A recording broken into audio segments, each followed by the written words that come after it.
But we want to talk about design specification, because I know you mentioned design specification at some point in this conversation. Yeah. So especially at the design process, at some point where you have to say, okay, this is a generic design specification, and this is a design specification tailored to a particular product. But then, how relevant is this in the entire design process for somebody who is new to design? How relevant is this? Pardon me. It is relevant, because for anything you need to have some form of,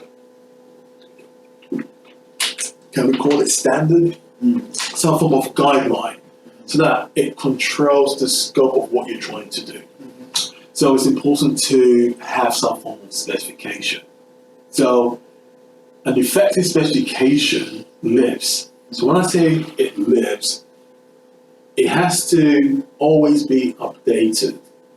It always has to be revised to reflect on what the intent is at the various stages of the development of the product until it gets to its final destination to be pushed to market. So it's very important to have that specification. So again, as we talked about during the thinking process, so you have that situation discovery and you frame the context of what the problem statement needs to be. Then you go through various loops in garnering a variety of data and information to make sense of what the right approach needs to be. So after doing all of that, you do need to ensure that you can use that information to rationalize a series of standards or targets that you expect your product to conform to. Because it will be very difficult at the end of the process to have nothing to measure the success of your product against. So having some form of specification is very important. And the specification will give you the needed indicators, the needed key indicators in terms of, okay, how do you expect the product to work? How do you expect the product to perform? What type of materials are you considering? And what properties do they need to embody to ensure that the product is durable, it supports how reliable the product is to be over time? What about the implication in terms of the operational environment? What about the standards that's out there? Because again, if you're developing a product and you're going to push that product towards different markets, every market more or less has its own standards. So the EU has its own standard. Various African countries, depending on whether you're looking at North Africa, West Africa, East Africa, South Africa, probably have their own standards and things like that. So you have to make those changes to meet the requirements for the market. Asia, likewise, the United States and the Americas, likewise. So you do need to ensure that if you're designing, there's going to be different variants of that particular product. Does it meet those standards? So these are some of the things that need to be embodied and captured to ensure that as you go down the line, you are ensuring that you're having that conformance. So it's more or less a document, a living document that ensures or safeguards conformance or compliance of the product to the objectives as defined at the beginning of the design process. Yeah, right. I absolutely agree, and I like the fact that you mentioned that it's a living document, a live document. It needs to be edited. But then I'm curious to ask again if since the user is always in the center of everything that we do as designers. Do you think that this design specification also serves as a source of knowledge about the product to the user? Yeah, So is there a point where you kind of adapt some of the things that you have presented in your design specification and let the user know that this is how your product is functional? Yeah. I mean, when it comes to the design specification, because that's if you remember what I stated, I try to differentiate between a product design specification and a general design specification. So I think that debate is there in terms of at what point do you have a product design specification? I tend to view it this way, that there are three key elements to the evolution of a specification. So you've got your general requirements, which will more or less be some of the points that you brainstorm at the very beginning during the discovery phase. And once you've gone through what's called the preliminary research or the primary research, whereby the user's at the center of everything, then that then converges to what gives you a general design specification. And that general design specification is written in such a way that it's quite fluid and non-constrained at that point to give designers that avenue to explore different ways of doing things. So once you've gone through the conceptualization phase and you screened and filtered, what ideas will work, then this is where it now becomes focused on a limited range of ideas, and this is where that GDS transitions to become your PDS. So that becomes your product design specification. So right now, instead of it being overly, not overly fluid, it now becomes a much more constrained towards a particular problem. Then that continues to evolve to give you the product specification, which is the one that you push to market, that tells the user what the product's about. So how will it function, what are the operational requirements and things like that. And the product safety parameters that the product needs to conform to ensure that it's used in a safe manner. Right. Yeah, absolutely. I wanted to make sure that our audience captured that as well. Sorry. Yeah. So sustainability, like our users, sustainability is something we also need to think about because we don't want to design products, to manufacture products that at the end of life they come out constitute harm to the environment and to our social living. So what is sustainable product design? Okay. So I think I've made mention of sustainable design, or it can be called responsible design. And it progresses beyond the environment. I think, yes, it's important to ensure that when we're designing products, the environmental burden is reduced as much as possible. So this is where the discussion in terms of a closed loop process comes into play. So this is where the circular economy becomes a very big thing, whereby the life cycle of the product is not linear, it's not closed, open at the end, by end of life, and that's it. So we finish using the product and we just throw it away. But you also need to think about other elements too, because again, products are pushed to market based on a variety of things. So this is where we can probably introduce the pillars of sustainability. So you've got the social element. So the social elements of society will more or less dictate the behavior of society at that point. What are the trends and how those trends are more or less influencing the advancements of technology. So that element needs to be factored too. And how those, those technologies will influence human behavior within society.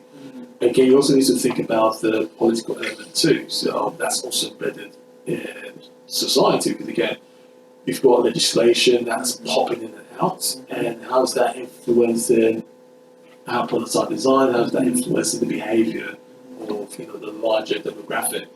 So all of that needs to be kind of factored somewhere in the subconscious of designers when they're designing product. You've got the environment, so I think that's kind of like a no-brainer. Reduce the ecological impact of product, but again, there's also that element of also thinking about how these materials and processes are conceived. Because again, it's not just the product, you also need to think about the processes that are involved and how the affluence affects the environment. So how can you go about manufacturing a product to ensure that the carbon footprint is reduced? How do you go about to ensure that the affluent is not just channeled straight to the environment? How can that be fed back? And the affluent is not just about the sewage and all of that. What about the heat that's being generated through these processes? How can that be captured instead of being lost to the sink? But what about the material at its virgin state? What's the implication of all that activity on the environment? So it's a very broad element. And what about the product at its end of life? How can the materials be recovered or reused in a way that it reduces the waste footprint, if you can point that in that context? So these are some elements that we do need to think about. And you've also got the economy too, because again, you need to drive the economy. The economy needs income. So if the economy is dependent on mining operations and things like that, what would be the implications of that? Because yes, these operations are kind of harming the environment. And we also need to think about the longevity of these resources, because again, the resources are not finite, they're not infinite, they're finite. Whether it will exhaust after 1 million years, 2 million years, whatever it is, and the quantities and the location where they are, over time, it will become an issue. Especially if these materials are very difficult to break down for reuse. So there are implications of that. So right now we have a situation whereby you've got the developed countries that want to look at clean technologies, but developing countries are, you can't put these, embargoes on us because at the end of the day, you went through that process and get to where you are. So we are still at that infancy stage of development whereby we still need fossil fuel.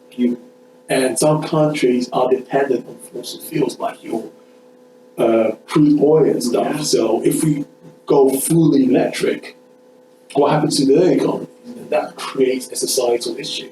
So all these things are linked. And you can also bring in the cultural issue too, in terms of how the way that people live, how that will be impacted by the advances in technology, the advances in societies, progressing the economies and things like that. So you do need to think about the implication on people's beliefs, on people's way of life, and how that will impact that. So it is a very broad area, and as designers, we do need to think about all these implications of whether we push to market and how that will affect the way of life of people in different geographical locations on the planet. And the most important thing is to ensure that we consume in such a way that we can prolong, the life of research for the next generation to also come in and use. So it's a very complex area, but at least that should be somewhere in our subconscious. I know there is something called, there is a field in design called design for sustainability. So that should also go in depth in discussing some of these things. Yeah, and that's something that a lot of modern universities are doing in advancing the design agenda.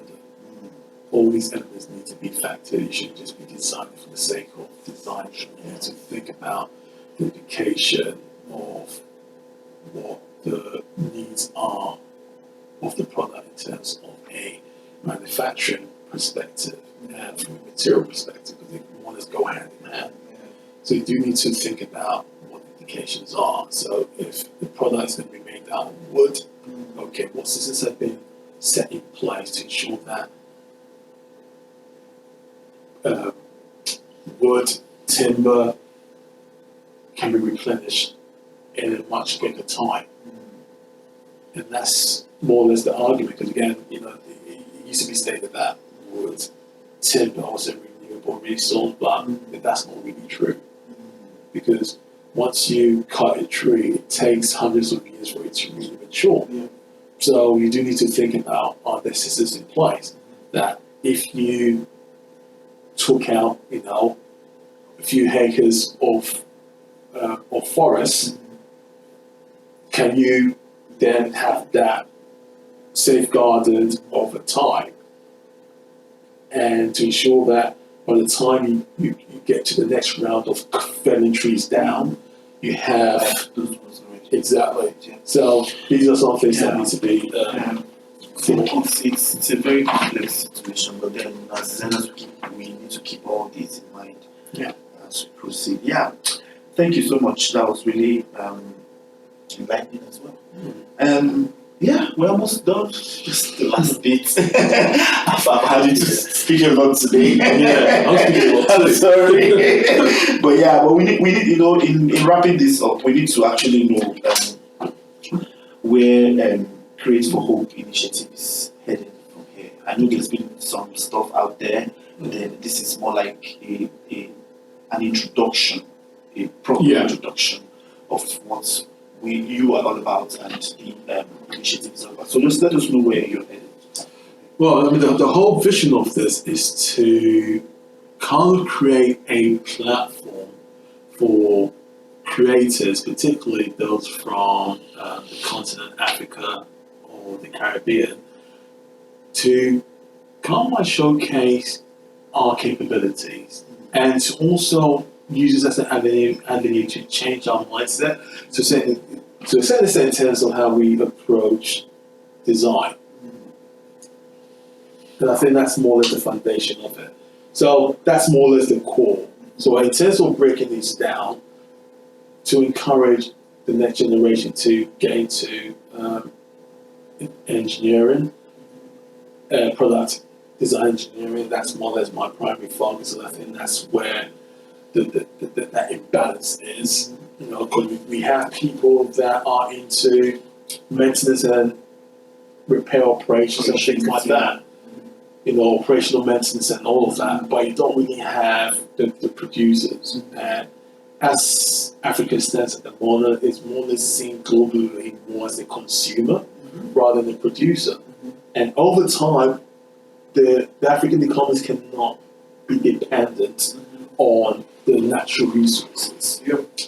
It comes to a time whereby you need to start thinking about, okay, how do we advance the human resource? And also think about how they can be trained in a different mindset in terms of how they can then, as being a sponge in absorbing knowledge, we also need to become some form of conduit in generating ideas and how those ideas can be converted into resources that is ideal for the African economy and beyond its borders. So we need to start having that mindset, and we need to start looking at our teaching curriculum, our learning curriculum, and look at, okay, how can we make it competitive against our counterparts across the borders. So these are the things that you really want to, I really want this agenda to really push. And to also use this as a means for academics to also showcase their capability, because again, you don't really see that. We don't really see what type of research and the outputs are, from various African higher education institutes. We don't really see that. Maybe if you're lucky, you might go into these journal pages, journal websites, then maybe you can see then collaborating, but how far does it go? You know, is it how far is that world class and how does that compete? You don't really see that. So it'd be nice to at least through the virtual platform at least get people to showcase, you know, what they're up to and other creators from industry, whether they're independent or not. That at least they can, you know, come to the platform and showcase their capability to the rest of the world.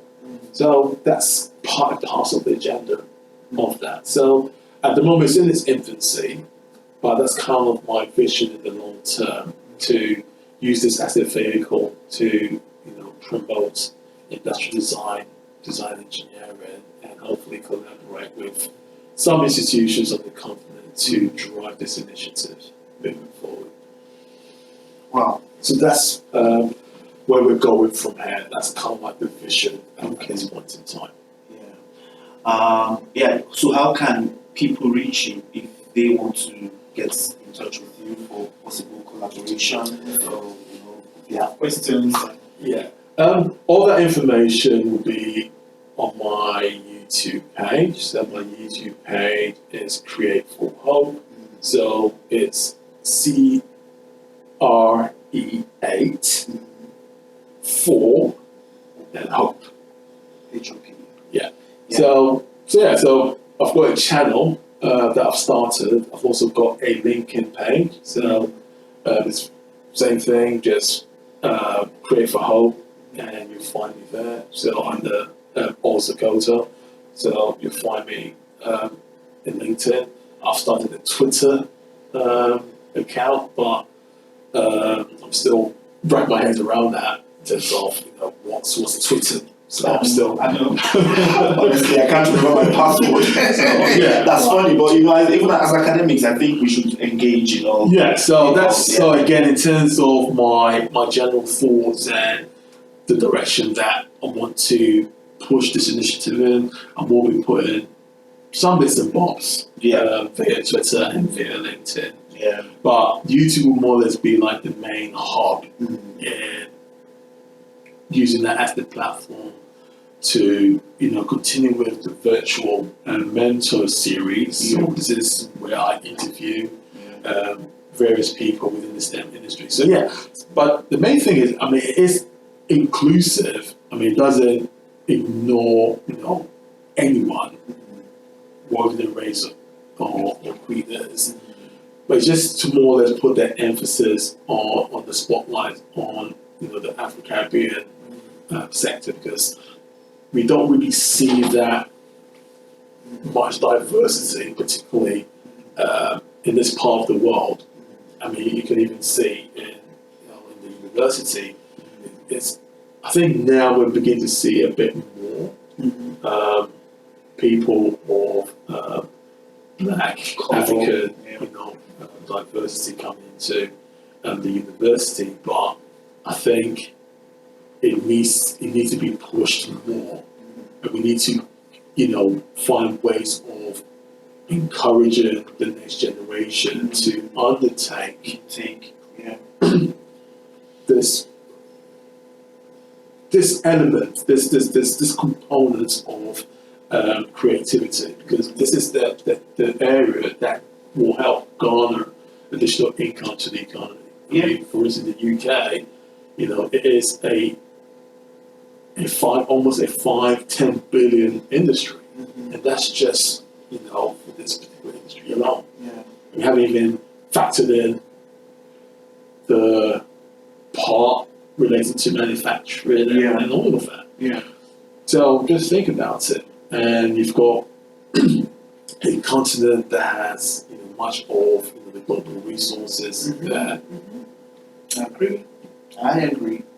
You know, and we're always complaining about, you know, having these resources, and yet we're kind of like, you know, biting the dust in terms of poverty and things like that. But if we're not thinking about how we can go about training the next generation and having these skills, filling that skill gap, then that's always going to be an issue. Absolutely. Again, what adds value to the natural resources, how they're converted to usable goods.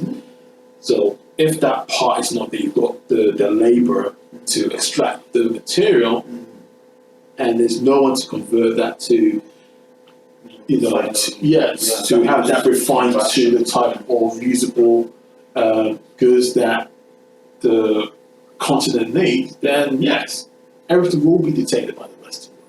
Yeah. And you've got no choice to know if you're not doing anything about it. Absolutely, I agree. Thank you. Yeah, it's been really nice speaking to you. Right, no worries, Martin. For the records, Oz is my boss, so I would always say that. And it's always a pleasure and a delight to speak to him. So thank you for the opportunity to interview you and for letting us into this initiative and letting us know how far your vision and your passion to enhance the skills on the continent. I think that's really laughable. Thank you so much. Oh, no worries. So my name is Martin Obi, and on this note, we draw the curtain. Thank you so much for listening, and please subscribe and share this content. Subscribe to the YouTube channel and share this content. All right, folks. So trust that helps, and see you next time. See you next time. Thank you. Cheers.